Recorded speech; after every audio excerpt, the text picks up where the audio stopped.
何も怖くなんてないんだ This is a place to try そして僕らきっと辛いだってを決して離さないで明日へかける Let's sing loudly We are the one for the future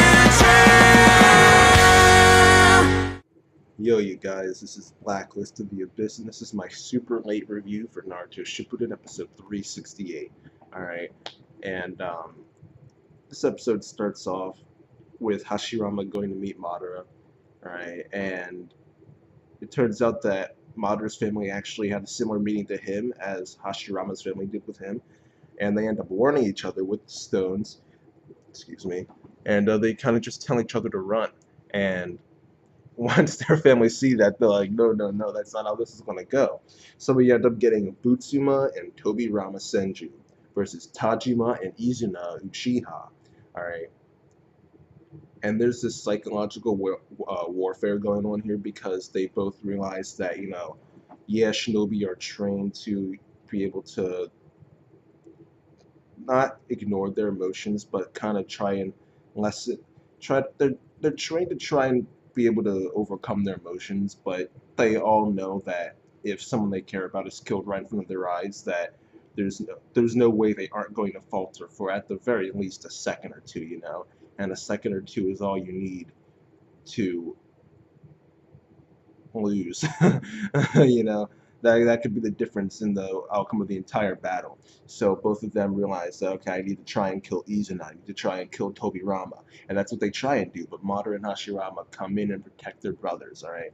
And Madara starts talking to Hashirama and telling him that, you know, all that stuff we talked about, it sounds good and all, but I just don't think it's possible. I just don't think it's realistic to believe that something like that can happen in the world that we live in today. It just can't happen. At the end of the day, I've killed your family, you've killed my family, so we're not going to be able to get over that. I know I can't.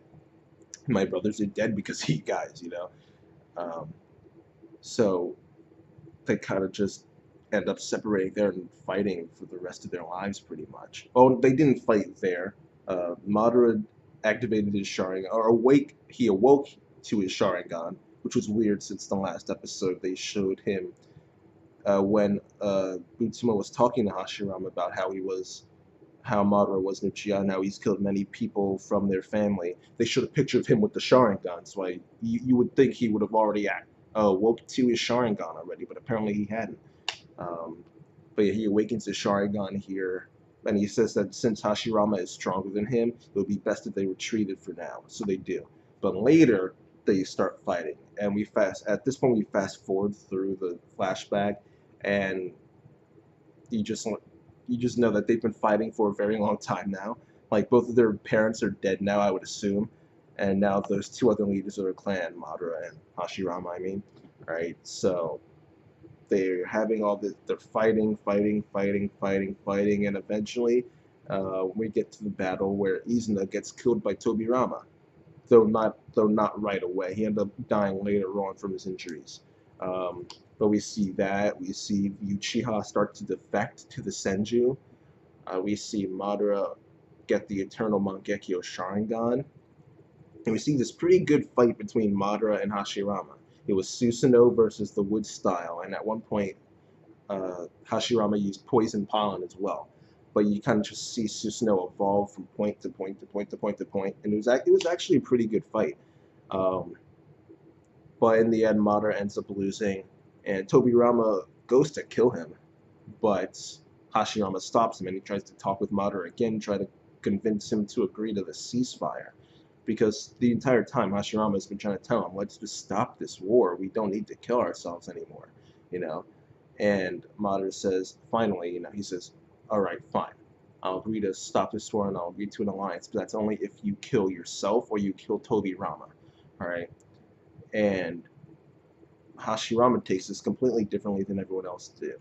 All right, everyone else was sitting there thinking, this dude is crazy. This is a bunch of nonsense. Just kill him already, you know. But Hashirama's thinking that Madara is actually kind-hearted, because he could have just told him, kill Tobirama. That's the only way I'll do it. But he gave him a choice and said, all right, you can either kill your brother, or you can kill yourself.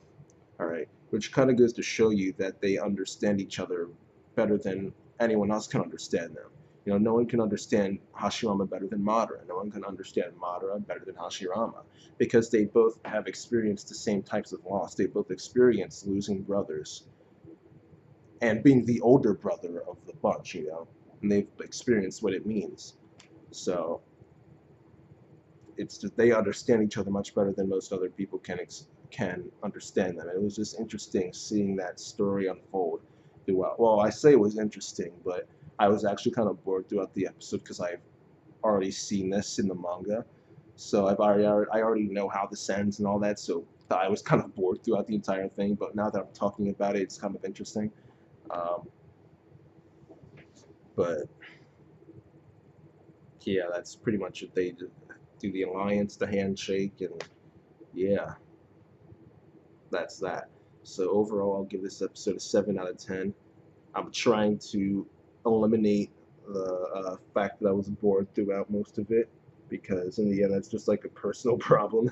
that's just um, that's just because I've read the manga, so I already know how all the ends and stuff. But trying to eliminate that, thinking about the fight that happened and all the other stuff, I'd say this episode was a 7 out of 10. Um, but yeah, that's that, you guys. Rate, comment, subscribe, and I'll see you guys next time.